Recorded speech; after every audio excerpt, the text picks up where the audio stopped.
अस्सलाम वालेकुम।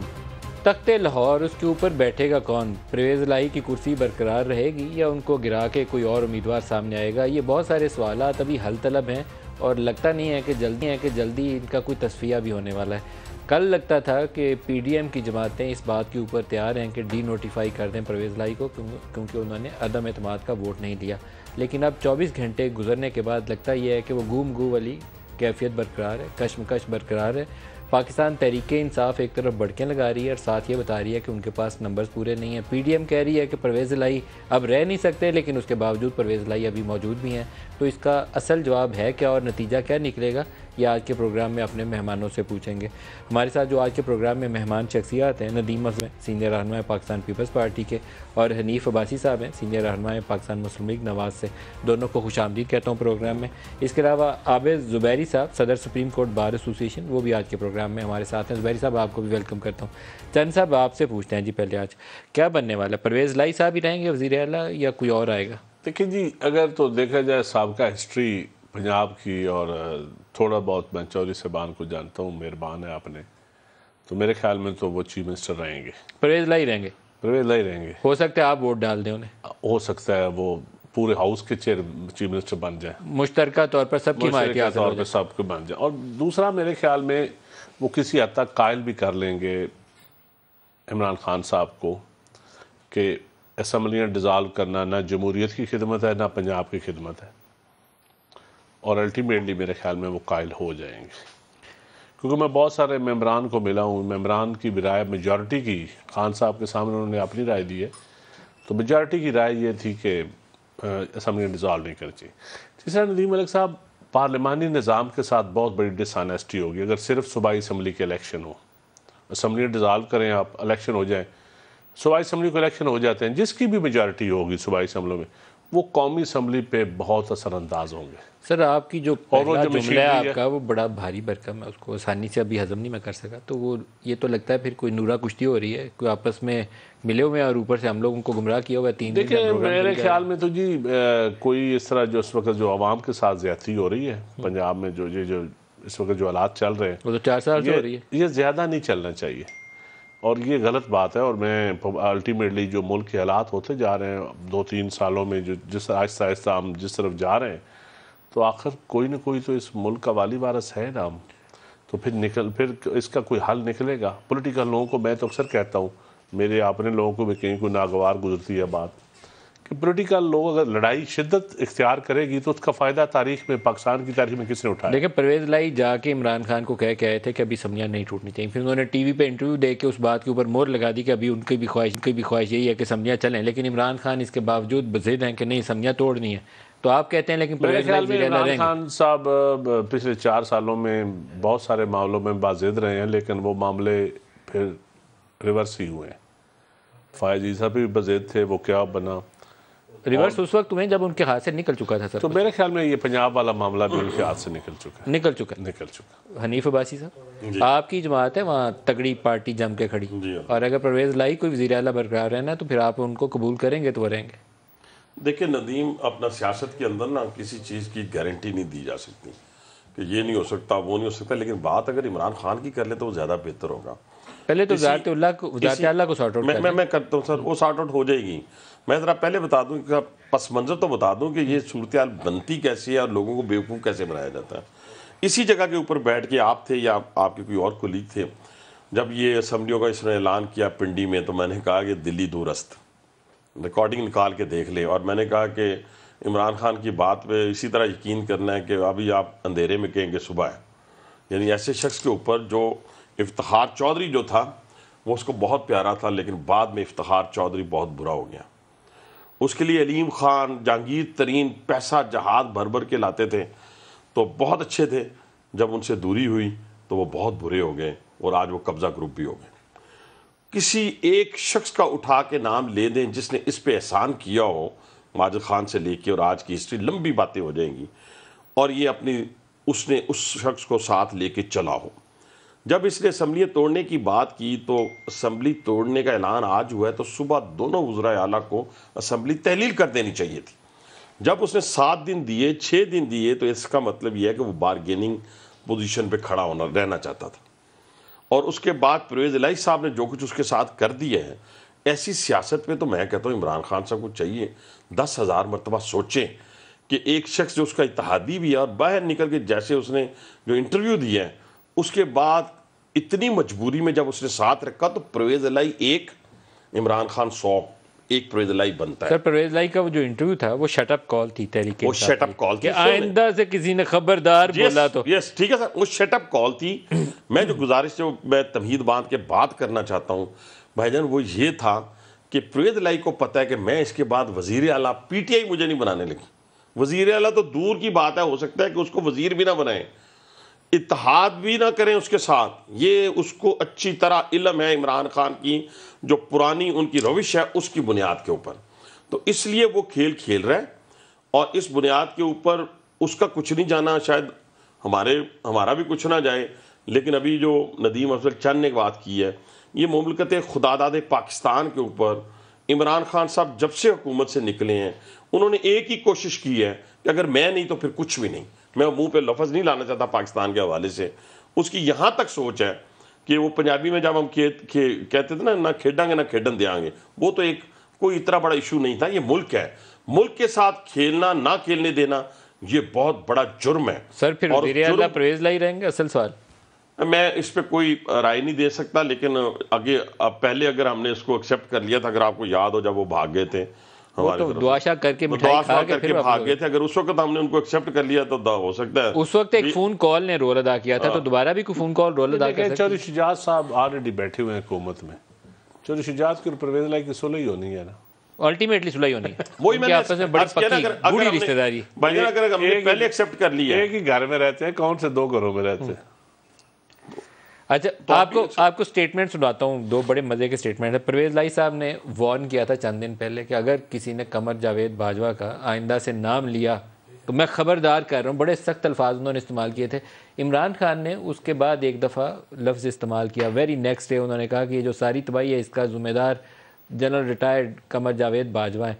लेकिन आज तकरीर के अंदर वो सारा कुछ बदल गया। दोनों बयान सुनाता हूँ आपको, पहले परवेज़ इलाही का वो बयान दिखाएगा। चौधरी साहब के अल्फाज हैं अपनी औकात में रहे। और इमरान खान ने आज तकरीर में जनरल कमर जावेद बाजवा के लिए नाम इस्तेमाल करे बगैर एक शख्स, वो एक आदमी चांद साहब चौधरी साहब की तकरीर का असर हुआ है ना, को असर नहीं होता? नहीं, काफ़ी असर हुआ है, आधा असर हुआ है, आधा हुआ है आधा हो जाता होता है। बड़ों को डिस्प्रिन आहिस्ता आहिस्ता असर करते हैं। नहीं, वो जो बात आप कर रहे हैं ना, इसी तकरीर में मैंने अभी रास्ते में, क्योंकि जब आपका कोई अपोनेंट बात कर रहा हो तो उसको सुनना चाहिए, तभी तो आप उस पर बात कर सकते हैं।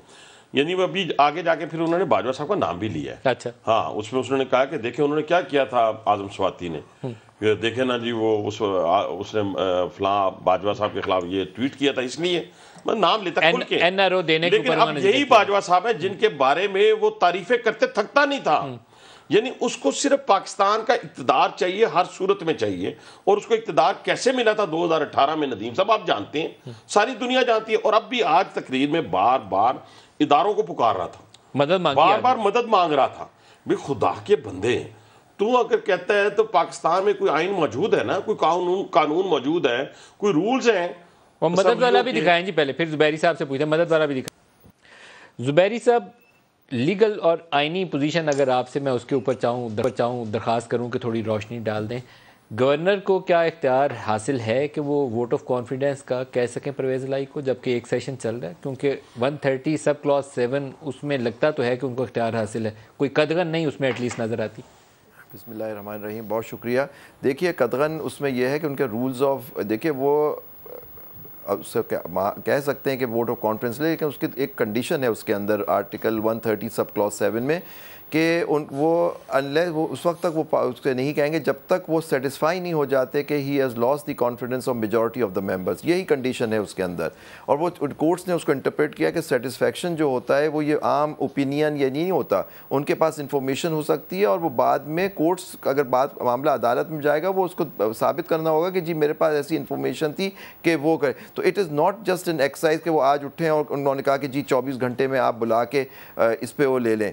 ये तो एक लीगल ओपिनियन। उसके ऊपर फिर कॉन्स्टिट्यूशनल इंटरप्रिटेशन ये देखिए, उसके अंदर वो कह सकते हैं उनसे वोट ऑफ कॉन्फिडेंस अगर वो सेटिस्फाइड है, लेकिन इस आर्टिकल के अंदर, ये आर्टिकल 137 के अंदर कोई प्रोविज़न नहीं है या कोई इस तरह की चीज़ नहीं है जो कहती है कि अगर वो नहीं करेंगे तो उसका क्या असर होगा, क्या वो चीफ, जैसे बातें हो रही हैं चीफ मिनिस्टर रहेंगे नहीं रहेंगे, इस तरह की कोई प्रोविज़न नहीं है।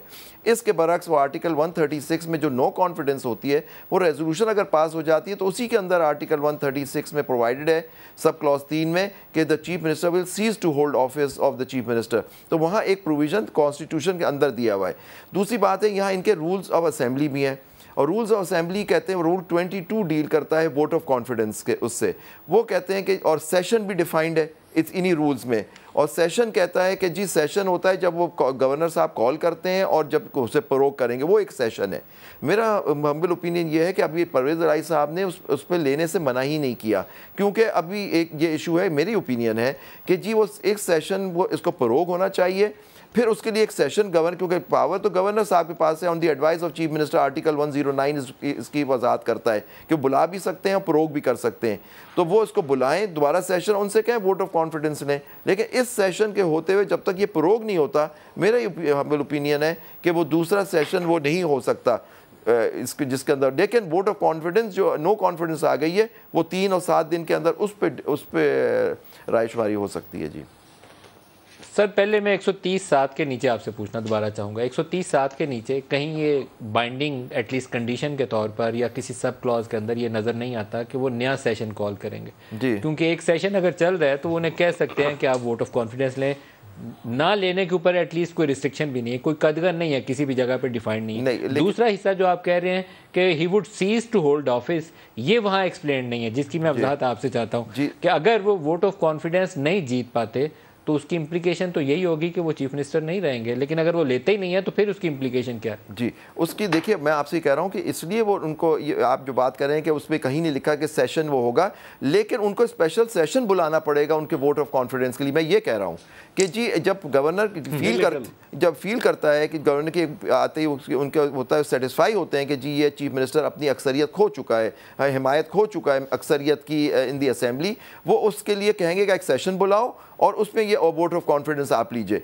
तो ये उसके लिए, इस वजह से हम कह रहे हैं कि session has to be, special session has to be called for this purpose. ये जो अभी सेशन है इसको प्रोवोक करें और प्रोवोक के बाद दूसरा सेशन बुलाएं, उसके अंदर उनसे कहें। लेकिन मेरा फिर भी ये कहना ये है कि ये इस तरह आम नहीं हो सकता कि उठे और उन्होंने डिसाइड कर लिया कि जी आप चीफ मिनिस्टर साहब आप वोट ऑफ कॉन्फिडेंस लें। उनको सेटिस्फाई होना है, और सेटिस्फैक्शन की ऑब्जेक्टिव स्टैंडर्ड है कि जी उनकी वो अक्सरियत रिक्विजिशन किया हुआ सेशन है, इसे गवर्नर प्रोरोग नहीं कर सकते। ये तो चाहे वो, मुझे नहीं मालूम ये रिक्विजिशन क्योंकि असेंबली 8 डेज या कितने, तो दो चीजें हैं। एक तो जब हाउस इन सेशन हो, आपकी मेजॉरिटी नहीं रहती, मॉरली पार्लिमानी निज़ाम में आप हुकूमत नहीं कर सकते। उसका हाउस का ये बात की बातें हैं, हाउस चल रहा है या हाउस नया बुला है, मेजॉरिटी नहीं रहती, तो इस बेस पे मेजॉरिटी ना हुकूमत कायम रहे कि हाउस चल रहा है। दूसरा, कस्टोडियन ऑफ द हाउस जो है वो न्यूट्रल होता है, वो ऐसा कॉन्स्टिट्यूशनल पोस्ट है स्पीकर की, लेकिन आजकल तो हमारे स्पीकर जो हैं वो पार्टियों की मीटिंग में जब बैठते हैं, बैठ के प्रेस कॉन्फ्रेंस भी करते हैं साथ, तो फिर उसका तो मेरा ख्याल है कोई किसी लेवल पे भी वो चीज़ रह ही नहीं जाती कि स्पीकर एज ए न्यूट्रल को डिसीजन लेगा, तो सर तो पार्टी बन जाएगा। आप नो कॉन्फिडेंस नहीं कर सकते ना, आपके पास 186 लोग नहीं है, तो नो कॉन्फिडेंस का वोट होगा। वो एक अलग टॉपिक है, वो एक अलग इशू है कि मेजॉरिटी नहीं होगा तो वो कंटिन्यू कर रहेंगे या नाकाम हो जाएगी तहकीकात में इत्मीनान।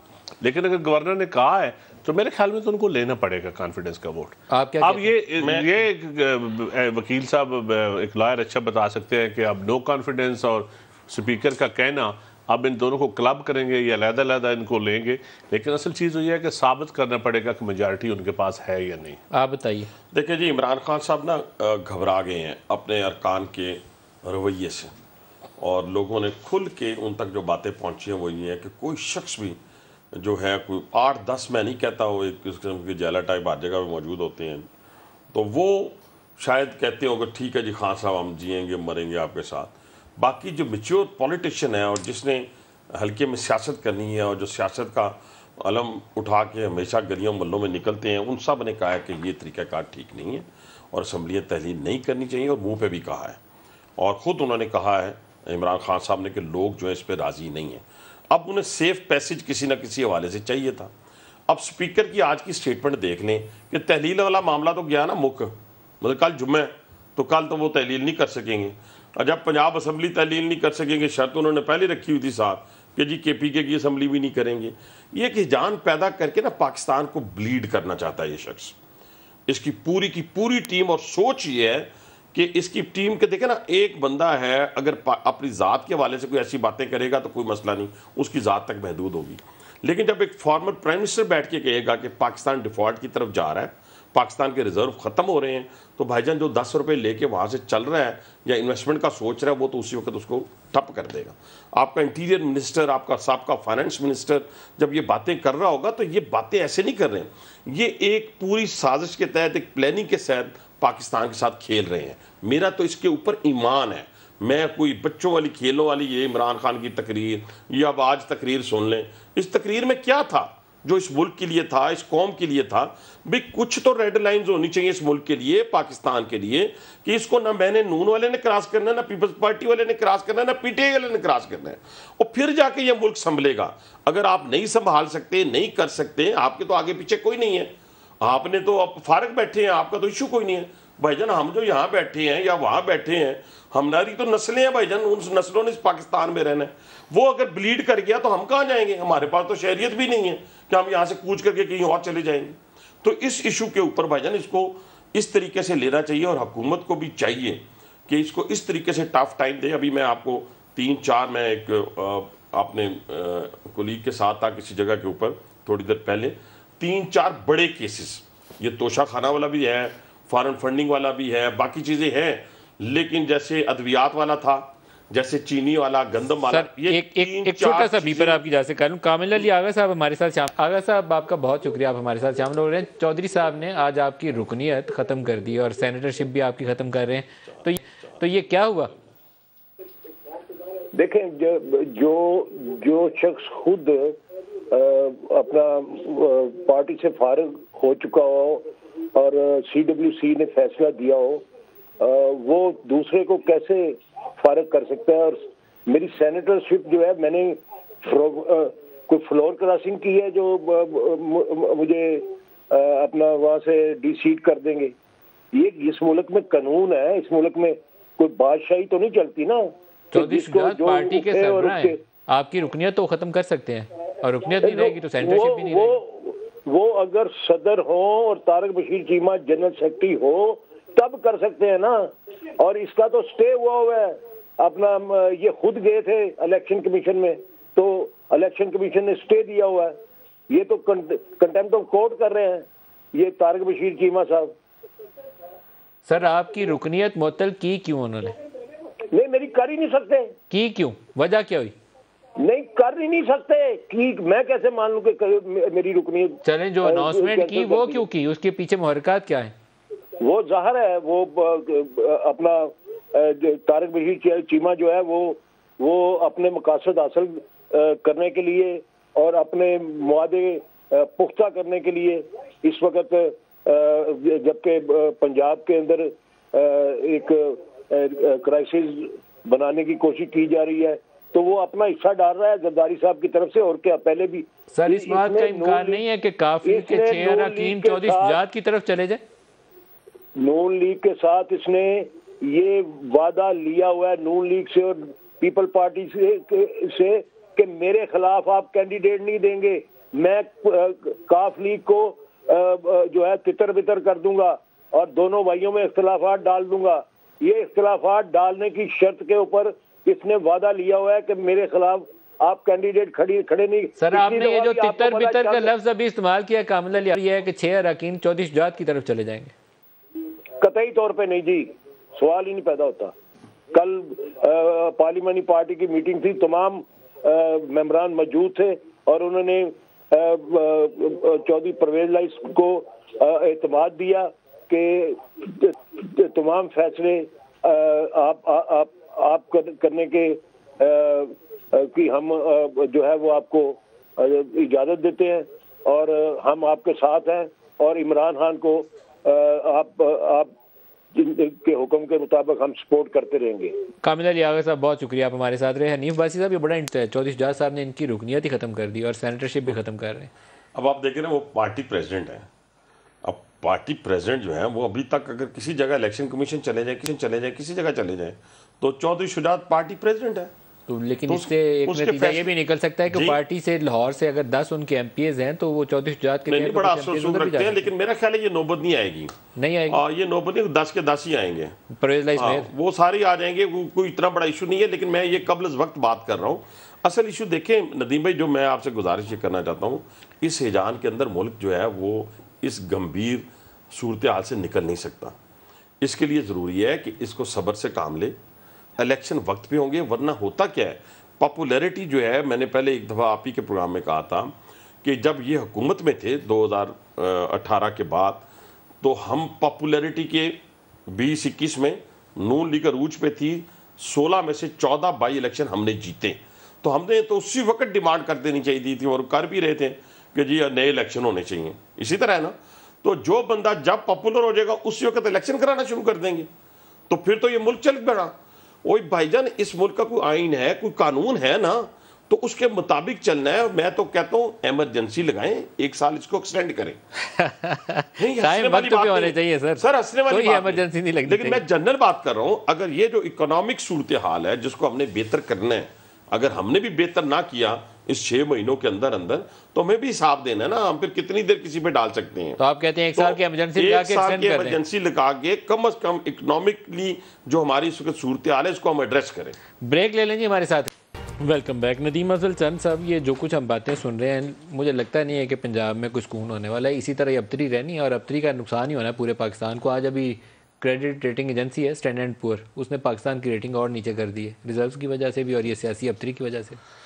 देखिए जी, मैं समझता हूँ 11 करोड़ का हमारा सूबा है और पंजाब मेन प्लेयर है पाकिस्तान का तो यकीनन जब वहाँ गैर यकीनी सूरत हाल होगी या गवर्नेंस का मॉडल कमज़ोर मॉडल होगा तो फिर उसका मुल्क पे भी असर पड़ेगा। ये 4 महीने से 6 महीने से खेल चल रही है। मैं समझता हूँ, मैं तो सच्ची पूछे तो मैं खुद था क्यों देख ये इस मुल्क के साथ, इस सूबे के साथ, इस रियासत के साथ बहुत बड़ी ज्यादती है और इसको हम चाहिए तो ये था कि हम सियासतदान आपस में बैठ के इसको किसी मंतकी अंजाम तक पहुँचाते, लेकिन बदकिस्मती से अनफॉर्चुनेटली हम नहीं बैठ पा रहे आपस में। ये भी हमारी बैंकरप्सी है, आप कह लें दिवालियापन है हमारा, ये पॉलिटिकल बैंकरप्सी इसको आप कह सकते हैं। और हमें सिर्फ हुकूमतें बनाने का या बिगाड़ने का या ख़ुद वज़ीर-ए-आज़म बनने का शौक़ अगर है तो इसका और रियासत को चलाना 2 अलग-अलग चीज़ें। अगर आपने रियासत को चलाना है तो फिर आपको कुछ कुर्बानियाँ देनी पड़ती हैं, गिव एंड टेक करना पड़ता है, फ्लेक्सिबिलिटी होती है। दूरअंदेशी नाम की चीज़ हट दरमी जो है ना, हट दरमी जमहूरियत में, पार्लियामान में, सियासत में नहीं चलती। तो मेरे ख्याल में तमाम पॉलिटिकल पार्टीज़ को मैं कहूँगा कि बैठ के फिर भी इसका कोई हल निकालना चाहिए। इस वक्त मुल्क सफ़र कर रहा है, अवाम सफ़र कर रहे हैं और रियासत सफ़र कर रही है। और हमारे पड़ोस देखें, हमारे मसाइल अब आप KPK में देखें जिस तरह दहशत गर्दों ने जो किया है, हमारे मसाइल तो उस वक्त ये हैं जिन कामों पे तवज्जो होनी चाहिए उस पर तवज्जो नहीं है। तो ये मैं समझता हूँ दौड़ इस पे लगी हुई है कि 4 बंदे किसकी तरफ आते हैं। दौड़ ना भी लगी हो, इदारे काम भी कर रहे हो, लेकिन देखना है कि अवाम की एजानी कैफियत कैसे ख़त्म हो सकती है, कारोबारी तबका कैसे सुकून से कारोबार कर सकता है, रियासती इदारे कैसे सुकून से काम कर सकते हैं। अगर हम उन पर इल्ज़ामात सियासत की वजह से, हुकूमतें गिराने बनाने की वजह से इदारों पर इल्ज़ामात लगाते रहें, वो अपने आप को डिफेंड ही करते रहें। आज लीडर ऑफ दी अपोजिशन 40 किताब इमरान खान साहब, आज उन्होंने फिर साबिक़ आर्मी चीफ पे कत्ल का इल्ज़ाम लगाया। जब ऐसी सूरत हाल मुल्क में होगी तो आप क्या समझते हैं कि हम क्या रियासत की मुल्क की खिदमत कर रहे हैं। राना सनाउल्लाह ने आज जो गवर्नर रूल के मुतल्लिक बात की, इस तरह वो दिखा दें।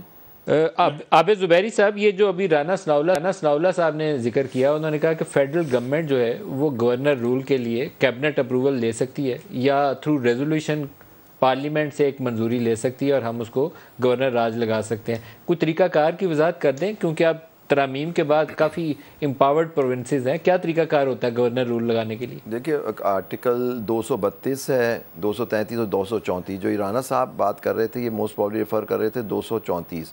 लेकिन उसका तरीकाकार ये होता है कि president, if the president satisfied on the report, पहले गवर्नर रिपोर्ट देता है प्रेसिडेंट को कि जी उस प्रोविंस की जो हुकूमत है आइन के मुताबिक नहीं चली, डेड लॉक है, कॉन्स्टिट्यूशनल मशीनरी का ब्रेक डाउन हो गया। ये बड़े भारी अल्फाज हैं जो आइन इस्तेमाल करता है ताकि गवर्नर आज को भी इस तरह नहीं कि आपको पसंद नहीं आप लगा दें, और ये करते हैं। उसकी रिपोर्ट पे प्रेसिडेंट की सेटिस्फेक्शन भी होनी चाहिए, तो फिर वो प्रोक्लेमेशन इशू कर सकते हैं और गवर्नर से कह सकते हैं कि आप अपने पास पावर, आप खुद पावर ले सकते हैं या गवर्नर को तफवीज़ कर सकते हैं सदर मुमलिकत। लेकिन दूसरे अगर दोनों हाउसेस एक रेजोल्यूशन पास करके प्रोक्लेमेशन कर सकते हैं और उसका वो तरीक़ाकार है। लेकिन उसकी वजह वो यही है कि कॉन्स्टिट्यूशनल मशीनरी टूट गई है। अभी मैं नहीं समझता कि वहाँ ये हालात हुए हैं कि उस पर ये, अगर ये बात इस तरह से उन्होंने की भी तो ये चैलेंज हो जाएगी, क्योंकि जजमेंट्स जो आई हैं उसमें यह है कि उससे पैसे निकलने का, अगर ये आप समझते हैं ये तरीका है कि बजाय गवर्नर राज लगाने के आप वोट ऑफ कॉन्फिडेंस या नो कॉन्फिडेंस की आप मूव करें और उस आदमी, उस चीफ मिनिस्टर को हटाने के लिए, तो वो ऑप्शन तो अवेलेबल है। दोनों ऑप्शन टेबल पे हैं, दोनों ही रेजोल्यूशन मूव। गवर्नर साहब ने वोट ऑफ कॉन्फिडेंस की बात की है, लेकिन एक चीज़ और जो बात की जा रही है कि वहाँ एक वोट ऑफ नो कॉन्फिडेंस की भी रेजोल्यूशन आ चुकी है, तो आप उसको उस पर करवा लें। अगर आप समझते हैं चीफ मिनिस्टर के खिलाफ आपके पास नंबर्स हैं, चीफ मिनिस्टर को हटा दीजिए बजाय गवर्नर। तो ये भी जजमेंट्स हैं कि जी प्रोक्लेमेशन जो इशू करना इतना आसान काम नहीं होता, और ख़ासतौर पर 18वीं तरमीम के बाद तो मैं समझता हूँ कि वो और बार जो है वो बहुत ऊँची चली गई है। आबिद ज़ुबैरी साहब, लेकिन पार्लियामेंट, जॉइंट पार्लियामेंट की रेजोल्यूशन उससे कोर्ट उठा के बाहर फेंक देगी। अगर पार्लियामेंट ये रेजोल्यूशन करती है कि गवर्नर रूल लगा दिया जाए तो फिर तो उसको चैलेंज करना भी तो आसान नहीं होगा। पार्लियामान की मैं समझता हूँ कि देखिए आसान मुश्किल की बात नहीं हो रही, दोनों का जो पैमाना है वो यही है जो उनको फैसला करना है। पैमाना ये है कि कॉन्स्टिट्यूशनल मशीनरी ब्रेक डाउन हो गई है, जो वो सदर साहब करें on the report of the governor या दोनों हाउसेस करें। कंडीशन जो है उसमें लगी हुई है कि constitutional machinery has broken down, the province, the government of the province can not work under the constitution, in terms of the constitution. तो ये उनको दिखाना होगा, उसमें इम्पास होगा, डेड लॉक होगा, कुछ इस तरह की चीज़ें होंगी। और ये जो चीज़ें होती हैं जस्टिसेबल होती हैं, जो जिसको हटाया जाएगा वो चैलेंज करेगा कि जी कोई ऐसी बात नहीं थी कॉन्स्टिट्यूशनल। और यही मंजूर भट्टू का जो केस था उसमें यही था, 2018 तरमीम से पहले का केस था, लेकिन उसमें ये हुआ था कि सदर साहब ने प्रोक्लेमेशन पहले इशू किया था, बाद में वोट ऑफ कॉन्फिडेंस की, तो कोर्ट ने उस प्रोक्लेमेशन को सेट असाइड किया, उसको बता दिया कि किस तरह से होना चाहिए, और कहा कि अगर मैक्सिमम आपको था तो आप वोट ऑफ कॉन्फिडेंस। और फिर उनसे कहा गया, उस केस का इख्तिताम ये हुआ कि मंजूर भट्टू साहब से कहा गया कि आप 10 दिन के अंदर वोट ऑफ कॉन्फिडेंस लें जाके, और फिर वहाँ कोर्ट ने उनको डायरेक्ट किया, उन्होंने वोट ऑफ कॉन्फिडेंस लिया इस तरह से, और कहा अगर आपने नहीं किया तो जो दूसरे चीफ मिनिस्टर नकाई साहब थे उस ज़माने में वो वापस आ जाएंगे। तो ये कोर्ट ने इंटरप्रेट कर, कोर्ट कोई एक्शन जो होता है इमरजेंसी का हो या इस तरह की गवर्नर राज की अच्छी इमरजेंसी के क्लॉजेज में ये आता है, आर्टिकल 234, ये जस्टिसेबल होते हैं जी कोर्ट में, अगर आप दिखा दें कि ये दुरुस्त। 1995-96 का वो केस है जी मंजूर भट्टू का, हनीफ अब्बासी साहब जिसका हवाला दिया, लेकिन राना सनाउल्लाह का ख्याल ये है कि ये फेडरल गवर्नमेंट भी कर सकती है काबीना की मंजूरी से, और पार्लियामान की रेजोल्यूशन भी कर सकती है। ब्रेक डाउन की अगर देखें हनीफ अब्बासी साहब, तो ब्रेक डाउन तो है, वो जो कुछ आप खेल रहे हैं पिछले 7-8 महीनों से पूरे सूबे का बेड़ा गर्क कर दिया। अच्छा देखें ना, यही बात चले इस पे ले लेते हैं जो खेल रहे हैं। अभी फर्ज किया कि आप चले जी 1 महीने बाद चले कोई निगोशिएशन होगी, अभी नो कॉन्फिडेंस फलां, जनवरी के महीने में जाके आप बात मान लेते हो, केयर टेकर लगा देते हैं 3 महीने के लिए, ठीक है सर। 4 महीने मुल्क तो उसी हालत में रहेगा जिसका जिक्र आपने किया। या तो इस ऐलान के बाद मुल्क में दूध की नहरें और इकॉनमी के वाले से आसमानों को छू रहा हो तो फिर तो अभी ऐलान करवा दें, उससे तो बुरा हाल हो जाएगा। अभी तो फिर आपसे लाख लोग जो है निगोशिएट कर रहे हैं, दुनिया के जो मुल्क है वो आपके यहाँ इन्वेस्ट करना चाहते हैं, आपको पैसा देना चाहती हैं। आप इस हालत से निकलेंगे तो फिर आपके पास कोई आएगा ना। तो अगर आप ऐलान ही कर देंगे उस कैफियत का, जिस कैफियत में पता नहीं कौन आएगा, कैसे आएगा, और 4 महीने फिर मुल्क जो है आप लटका देंगे, तो ये आप, मैं जो बात आपको समझाने की कोशिश कर रहा हूँ पूरी कौम को कि खुदा के लिए अपने आधा किलो गोश्त की खातिर पूरी भैंस ज़िबा करने की तरफ ना जाएं आप। पाकिस्तान की इकॉनमी अभी इस सूरत हाल को बर्दाश्त करने की सलाहियत नहीं रखती। मैं वही अर्ज कर रहा हूँ ना, इसलिए मैं ये अर्ज कर रहा हूँ। दूसरा, अभी चांद साहब ने बड़ा जिक्र किया, ये KPK के अंदर आप देखें जो दहशतगर्दी के हालात हैं, भाईजान वहाँ हुकूमत किसकी है? जरा समझाने की बात है लोगों को। वहां CTD का ये हाल है, पंजाब की CTD की दीवारें फलांग के को दिखाए, इसलिए कि वहां पे उस वक्त के आज के वजीर आजम और उस वक्त के वजीर आला ने जो काम किया वो सारी दुनिया को पता है। आज भी मैं रिपोर्ट पढ़ रहा था कि आज भी उनके फंड जो हैं वो 30-35 करोड़ पड़ा हुआ है उनके अकाउंट्स के अंदर, ठीक है जी। और आपने जहां आपकी आज 13वां-14वां साल है हुकूमत का, वहां CTD का ये हाल है कि 2.5 करोड़ रुपया रखा हुआ है और एक SSP लेवल का जो शख्स है वो उसका इंचार्ज है। और हुआ क्या है कि अंदर ही मौजूद लोगों ने उनसे असला छीना और उनके ऊपर चढ़ाई कर दी उन्होंने। अब ये आपकी हालत है। नहीं भाईजान, ये बड़ी सोचने वाली बातें हैं। असूल ये है कि केपी में जो टेररिज्म दोबारा आई है ना, इसके ऊपर अकाउंटेबिलिटी होनी चाहिए। बिल्कुल, केपी हुकूमत की भी, फेडरल गवर्नमेंट की भी, सबकी होनी और जो सिक्योरिटी के इदारे हैं उनकी, तीनों की अकाउंटेबिलिटी। मैं जो बात करें, अब एक और ह्यूमर फैलाई जा रही है कि 7.5 लाख लोग इस पाकिस्तान को छोड़ के चले गए हैं। भाईजान छोड़ के गए हैं, वो कौन थे? डॉक्टर थे। उनको जॉब किसने क्रिएट करनी थी? उन लोगों ने ना, जो जहाजों के ऊपर बैठ के लोग बाहर से यहाँ नौकरियां करने के लिए आएंगे। उनके पास 2 सूबे हैं ना, एक 14 साल से हैं, उधर से कितने डॉक्टर गए हैं, कितने इंजीनियर गए हैं, ये फिगर्स ला के लोगों को बताएं ना। ये पंजाब के अंदर आपकी हुकूमत है, वहां से कितने डॉक्टर्स कितने इंजीनियर गए हैं, तो ये बाहर चले गए हैं ना। तो क्यों गए हैं? आप इस तरफ अपनी अदाओं पर जरा गौर कीजिए, और अदाओं पर गौर करते हुए ये पाकिस्तान जिंदा सलामत रहेगा तो आप दोबारा वजीर आजम बन सकेंगे। वैसे कोरोना वाले 1 साल के अलावा हर साल ये पाकिस्तानी बाहर जा रहे हैं। पिछले कई सालों से नंबर सिर्फ निकाल के लोगों को बताने की जरूरत है। यहाँ इतनी गुंजाइश नहीं है पढ़े लिखे लोगों के लिए, मजबूरन जाना पड़ता है। चांद साहब, पाकिस्तान के हालात इस कदर नीचे जा चुके हैं, ये लोगों को जिंदा रहना मुश्किल है। ना वो रोटी खा सकते हैं, ना दवाई खरीद सकते हैं, ना बिजली के बिल दे सकते हैं। मुझे नहीं मालूम कि हम 2-4-6 महीने के बाद का क्या सिनारियो देख रहे हैं। आप लीडर्स हैं इस कौम के, बैठ के कोई हिसाब किताब करना चाहिए। सच्ची बात है ना, तो सच्ची पूरी बात की जा सकती है। इस मुल्क में घुटन का माहौल है, ना डिबेट हो सकती है। बहुत सारे तबके नाराज़ हो जाते हैं जब आप ईमानदारी से डिबेट करते हैं। ये हकीकत है, हमने लिमिट्स में रह के बात करनी होती है। और इस मुल्क की अशराफिया हो, सबको टैक्स देना पड़ेगा। ऐसा नहीं होगा कि कुछ इदारों को एग्जम्पशन मिले टैक्सों की और कुछ 20% टैक्स दे। कुछ हाउसिंग सोसाइटियाँ जो वो बग़ैर NOC के प्लाट बेची जाएं, कुछ को गवर्नमेंट ज़मीनें एक्वायर करके दे, और कुछ इस मुल्क में हाउसिंग सेक्टर के नाम पे एक बहुत बड़ा फ्रॉड हो रहा है। मैं हैरान होता हूँ जब मैं अपने लीडरों को ना हाउसिंग सेक्टर की तारीफ़ करते। हाउसिंग सेक्टर में क्या गरीबों को कौन से घर मिले?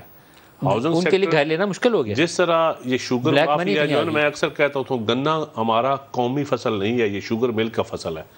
कौमी फसल तो हमारा है गंदम, मक्की, चावल, जिस सोयाबीन आप लगाएं, कैनोला लगाएं, ये हमारे कौमी फसल है जिससे हमारा ज़र मुबादला बचेगा।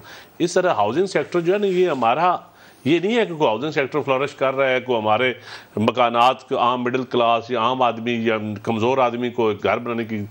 एक अशराफिया का एक बिजनेस है, इदारे बिजनेस कर रहे हैं। Cooperative society, IB society, supreme court society, parliament society, क्या इस कौम के साथ मजाक हम कर रहे हैं? ये इन इदारों का काम है सोसाइटियां बनाना। तो इस पे कौन बोले? कोई नहीं बोल। सर आप सारे बोले। मैं मतलब लाहौर के अंदर जो जितना हमारी इतनी दुनिया का जो हमारी इतनी पसंद नहीं है, आपका प्रोग्राम तो 1 घंटा है ना, हमने फिर भुगतना होता है ढेर सारा। आलूदा तरीन जो शहर है ना दुनिया का, वो लाहौर आ रहा है। और लाहौर की आप रिपोर्टें पढ़े हैं तो वो बता रहे हैं कि तो ग्रीन एरिया को, जो ग्रीन एरिया को आप हुकूमती इमारत के ऊपर, हुकूमती इमारत के ऊपर, हुकूमती इमारत के ऊपर ग्रीन एरियाज को जिस तरह लाहौर को रोंदा गया है, तो इसके ऊपर सोचना पड़ेगा ना सर। तबाही है वैसे तो ये एस्टैब्लिशमेंट, हमारी पॉलिटिकल क्लास, इन सब को बैठ के सोचना पड़ेगा। वरना अब जो केक खा रहे हैं ना टुकड़े, हम पूरा केक खाने की कोशिश कर रहे हैं, यकीन करिए ये केक का टुकड़ा भी किसी को नहीं मिलेगा। फिर ये आबिद साहब, इसके ऊपर आपसे भी अगर मैं राय ले लूँ तो एनवायरनमेंट असेसमेंट होनी चाहिए जब भी आप किसी ज़री ज़मीन को ग्रीन एरिया को कन्वर्ट करने की कोशिश करते हो।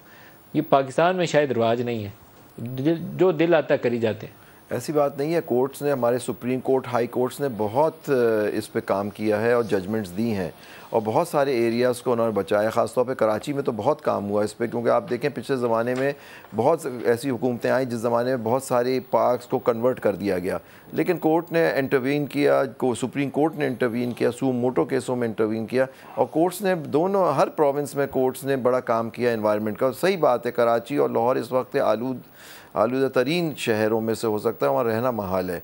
तो नेचुरली इस पर बहुत काम करने की ज़रूरत है। आप क्लाइमेट कॉन्फ्रेंसेस में हमारी हुकूमत जाती है, वहाँ कहती है वहाँ उन्होंने पास करा दिया, तो उनका उसका समरात यहाँ भी तो मुल्क में भी तो मिलने चाहिए। आप देखिए बारिशें इस दफ़ा हुई, सैलाब आए, ये फिनोमेना है, ये ठीक है, इंटरनेशनल पूरा दुनिया का मौसम बदल गया है, लेकिन इस पर काम करने की ज़रूरत है। ग्रीन एरियाज़ हैं, कोस्टल एरियाज़ हैं, मैनग्रोव्स हैं, कराची के ये इशूज़ हैं, इस पर साफ काम करने की ज़रूरत है। अगर कमर्शलाइजेशन जैसे चंद साहब फरमा रहे थे कि वो अशराफिया के लिए सिर्फ ये रह गई हैं सोसाइटीज़, और ये तो बात सही कह रहे थे कि ये जो सोसाइटीज़ वगैरह ये उन्हीं को मिलती है, गरीब आदमी के लिए तो काम, लेकिन हुकूमत में तो आप ही लोग हैं, आप ही लोगों ने तो ये करना है सर, तो आप करें गरीबों के लिए काम, तो बहुत अच्छी बात होगी। ये अब्बासी साहब से भी पूछ रहे हैं इसके ऊपर। मैं तो अब्बासी साहब, आप दोनों हुकूमत में इस वक्त, तो कुछ आप 6 माह का तो पहले लोगों को कुछ ज़िंदा रहने का कोई रोड मैप बना के दें। आपकी इस महंगाई में, जिसमें वो शाम को रोटी भी नहीं खरीद सकता, अद्वियात भी नहीं खरीद सकता, आधी से ज़्यादा अद्वियात दस्तियाब भी नहीं है। मैं रोज़ कहता हूँ कि आपकी हुकूमत सुन ले, आधी से ज़्यादा अद्वियात दस्तियाब नहीं है, क्योंकि रॉ मटीरियल की इंपोर्ट के ऊपर इशूज़ हैं। आधी दवाएं शॉर्ट होती हैं, कीमतें भी डबल हैं, फिर भी शॉर्ट हमें ना हम सबको, मैं चांद साहब की तरह मैं बात आपसे करूंगा, शायद उतनी खुली बात तो ना कर सकूं जितनी चांद साहब करते हैं, लेकिन मैं ये ज़रूर कहूँगा अपनी हुकूमत को एड्रेस करके कि भाईजान ये जो बात आप कर फरमाए ना, हमें पॉलिटिकली डिसीजन लेने होंगे। हमारे इर्द गिर्द जो ब्यूरोक्रेट्स बैठे होते हैं ना सर, उनका स्टेक पे कुछ नहीं होता, वो कुछ करा भी जाए ना सर, वो पता भी किसी को नहीं चलता, और आखिर में जाता कौन है? पॉलिटिशियन, जिसके पास देने के लिए कुछ भी नहीं होता, उसको वो शिकंजे में आता है, वो सक्रू होता है। ये आराम से बाबू जो है ना, वो दूसरी हुकूमत आती है, उसमें भी कमिश्नर लगे होते हैं, उसमें भी प्रिंसिपल सेक्रेटरी लगे होते हैं, उसमें भी सारा कुछ लगे होते हैं। भुगतना हमने सियासी लोगों ने होता है। अभी आप देखें ना सर, अभी अद्वियात की बात आपने की, इसका रॉ मटेरियल पोर्टों पे पड़ा हुआ है, इस वक्त लोगों को मैसर नहीं है रॉ मटेरियल जिससे मेडिसिन बनती है। इस वक्त पोल्ट्री का जो हशर हो रहा है वो आपके सामने है कि उसका भी रॉ मटेरियल जो है वो भी पोर्ट के ऊपर पड़ा हुआ है, एलसीज खुल नहीं रही। तो अगर ये सारी चीज़ों को हम एड्रेस नहीं करेंगे और फिर ये अद्वियात के साथ साथ खाने की चीज़ें भी मैसर नहीं होंगी, फिर आपकी मशीनरी भी, आप इंडस्ट्री लगाने के लिए भी आप मशीनरी भी नहीं आने देंगे, तो फिर लोगों को रोज़गार कहाँ से मिलेगा?